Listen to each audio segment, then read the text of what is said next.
लालपुर गांव में लोग बहुत खुशहाल जिंदगी गुजार रहे थे। वहां के लोग खेती बाड़ी करके अपना गुजर बसर करते थे। गांव वालों को कोई परेशानी नहीं थी, सिवाय एक डर के।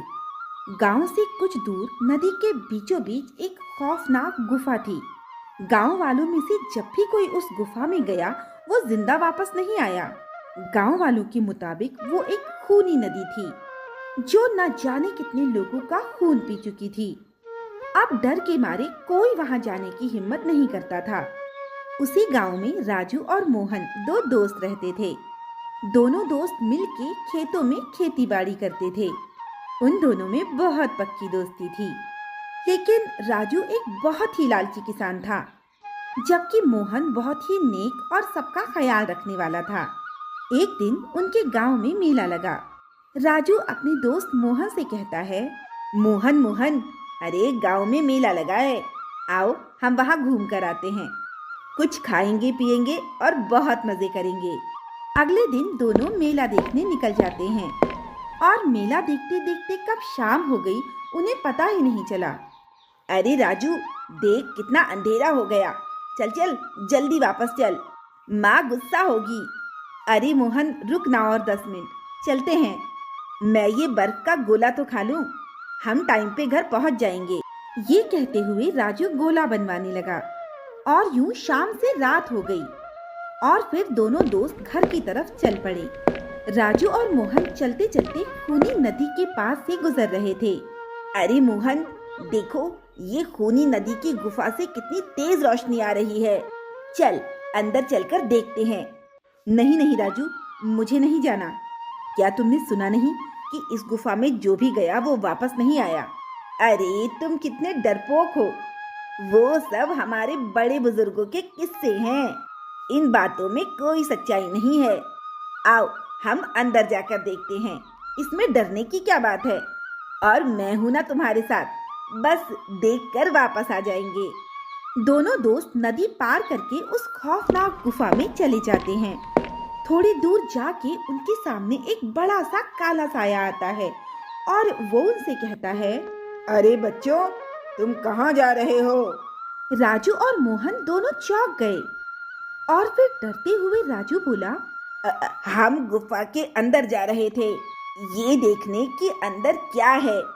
फिर साये ने दोनों से कहा, देखो आगे जाकर 2 रास्ते हैं, उनमें से एक रास्ता फूलों से भरा है। वहाँ तुम्हें एक सुंदर परी मिलेगी जो तुम्हें बहुत सारे तोहफे देगी, पर उसकी एक शर्त होगी और वो तुम्हें माननी होगी। और दूसरे रास्ते पर मुश्किलें होंगी, वहाँ एक बुढ़िया मिलेगी जो तुम्हें अच्छी नसीहत देगी, जो पूरी जिंदगी तुम्हारे काम आएगी। अब तुम दोनों जहाँ जाना चाहते हो जा सकते हो। ये कहकर वो साया गायब हो गया।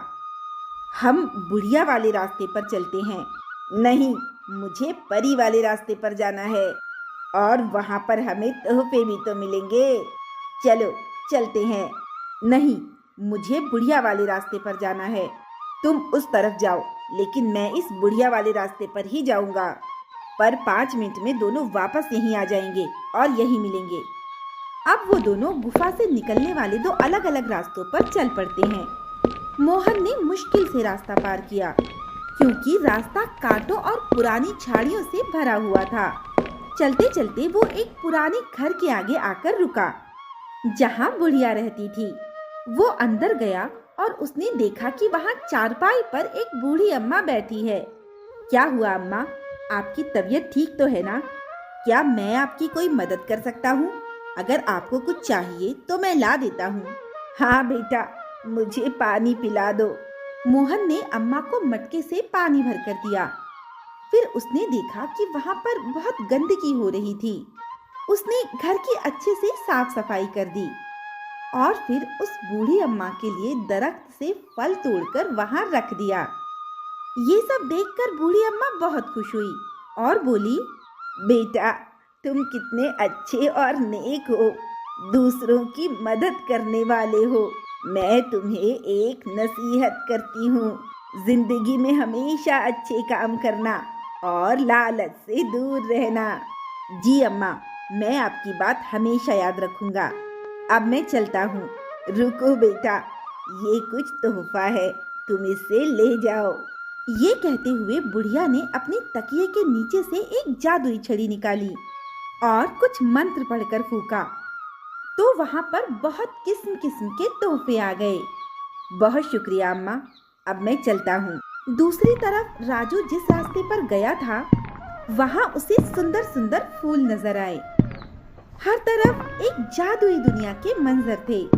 खूबसूरत नदियां बह रही थीं, बड़े बड़े क्रिस्टल थे। जहां उसे एक खूबसूरत परी नजर आई। उसे देखकर राजू बहुत खुश हुआ। तुम यहाँ क्यों आए हो? मैं यहाँ पर बहुत सारे तोहफे लेने आया हूँ। मुझे किसी और चीज से कोई मतलब नहीं है। आप मुझे जल्दी जल्दी से तोहफे दे दो ताकि मैं वापस चला जाऊं। राजू का लालचीपन देखकर परी हंसने लगी। तुम्हें ये पता है ना कि मेरी एक शर्त होगी और तुम्हें वो माननी होगी। हाँ हाँ, मुझे आपकी हर शर्त मंजूर है। आप जल्दी से अपनी बात बताएं, मैं आपकी हर बात मान लूंगा। ये अल्फाज निकलने की देर थी कि परी की शक्ल बदलना शुरू हो गई और अचानक ही वो एक बहुत खौफनाक चुड़ैल के रूप में आ गई। आसपास की सारी खूबसूरती एक बहुत ही बंजर और सियाह रात में बदल गई। क्रिस्टल्स एक बहुत ही खतरनाक महल में बदल गए। फूल मुरझा गए और हर तरफ बड़े बड़े कौवे उड़ने लगे। राजू की तो जैसे जान ही निकल गई हो। सामने जो तुम्हें कुआं नजर आ रहा है, तुम्हें उसमें कूदना होगा, जिससे मेरी जादुई ताकत और बढ़ जाएगी। क्या? नहीं नहीं, मुझे माफ कर दो। मुझे ऐसा करने पर मजबूर मत करो। तुम्हें मेरी शर्त माननी होगी। तुमने खुद अपने मुंह से वादा किया था कि तुम मेरी हर शर्त मानने को तैयार हो। तुम यहाँ से जिंदा नहीं जा सकते। यहाँ जो भी लालची इंसान आया, वो जिंदा वापस नहीं गया। अब तुम भी जिंदा वापस नहीं जाओगे। राजू रोते हुए मुझसे गलती हो गई, मुझे कोई तोहफा नहीं चाहिए, तुम मुझे जाने दो। चुड़ैल ने उसकी एक ना सुनी और उसे आग में फेंक दिया।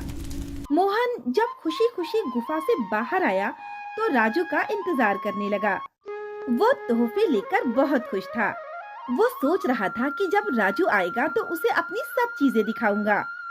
काफी देर राजू का इंतजार करने के बाद भी जब राजू नहीं आया तो वो समझ गया कि राजू के साथ कुछ बुरा हो गया है और कहने लगा, काश राजू मेरे कहने पर मेरे रास्ते पर चला जाता।